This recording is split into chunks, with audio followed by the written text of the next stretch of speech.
और उस पर चल रहा है, केस चल रहा है। आरजेडी ने भी एक वकील रखा हुआ है वहाँ पे। एक वकील उनका ऑलरेडी रिप्रेजेंट कर रहा है आरजेडी को। इसके बावजूद पॉलिटिकल धरना करना कहीं ना कहीं देश के सर्वोच्च न्यायालय का भी अपमान है और कहीं ना कहीं जनता के समझ को भी चुनौती देने का काम है।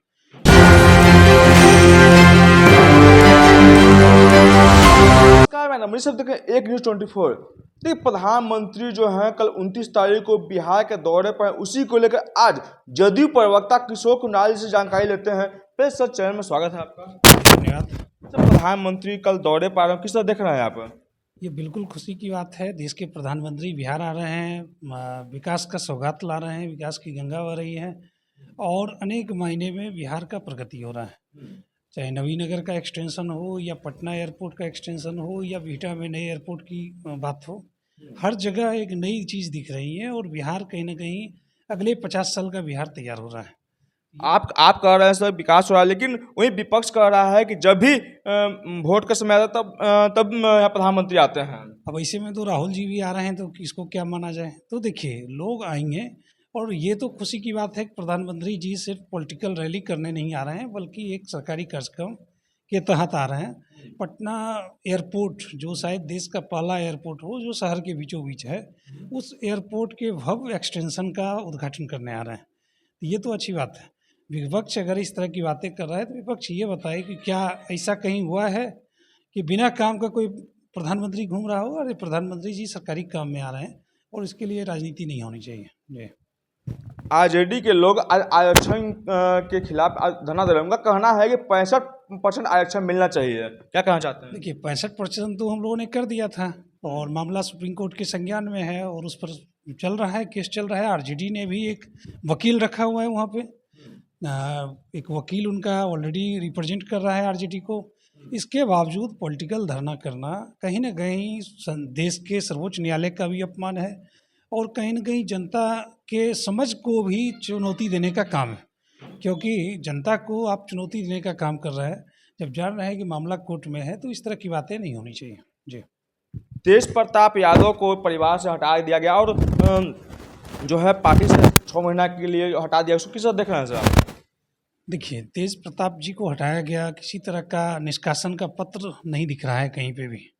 एक फेसबुक पोस्ट की बात हो रही है जो कल के डेट में किसी के द्वारा बयान दे दिया जाएगा कि ये पोस्ट भी एआई के द्वारा किया गया या फिर हमारा सोशल मीडिया हैंडल को हैक कर लिया गया। किसी भी जनप्रतिनिधि को हटाने का एक वैधानिक प्रक्रिया है। निर्वाचन पद्धति के अनुसार, पॉलिटिकल सिस्टम के अनुसार उनको शौकौज दिया जाना चाहिए था, उस पर कार्रवाई की जानी चाहिए थी और उसका एक चिट्ठी निकाला जाना चाहिए था, जो कहीं ना कहीं दिख नहीं रहा है। तो ये एक साजिश है, बिहार की जनता का ध्यान भटकाने का एक तरीका है। तेज प्रताप जी या उनका परिवार या आरजेडी एक्सपोज हो गई है। उनका जो माई बहन मान योजना था, वो कहीं ना कहीं भावी अपमान योजना में बदल गया है। वो कुछ नहीं कर पा रहे हैं, तो एक आई वॉश के लिए इस तरह की बात कर रहे हैं।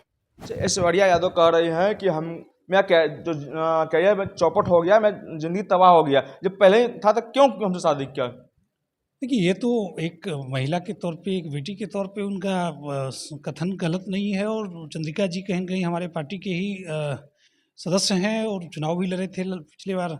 तो कहीं कहीं हम लोग इस चीज़ से चिंतित हैं, हमारी पार्टी भी चिंतित है कि देश की बेटी, बिहार की बेटियों के साथ इस तरह का अन्याय नहीं होना चाहिए जो हो रहा है। जी, प्रशांत किशोर कह रहे हैं सर कि अब मुख्यमंत्री को जो है अब नया चेहरा होना चाहिए और मुख्यमंत्री को हट नहीं बनना चाहिए। प्रशांत किशोर जी पहले ये बताएं कि वह आज तक भारत के इतिहास में, भारत में कहाँ पे, किस पद पर, संवैधानिक पद पे, जिम्मेदारी वाली पद पे रहे हैं और उन्होंने भारत को क्या दिया है, इस देश को क्या दिया है, इस राज्य को क्या दिया है। हमारे मुख्यमंत्री जी ने उन्हें महादलित में बोला था, बिहार विकास मिशन में मेंबर बनाया था। वो उन्हें एक वाइट पेपर जारी करना चाहिए, सफ़ेद श्वेत पत्र जारी करना चाहिए कि मेंबर रहते हुए उन्होंने बिहार के विकास में क्या योगदान दिया है। प्रशांत किशोर जैसे व्यक्ति को माननीय मुख्यमंत्री जी पर बोलने का कोई अधिकार नहीं है।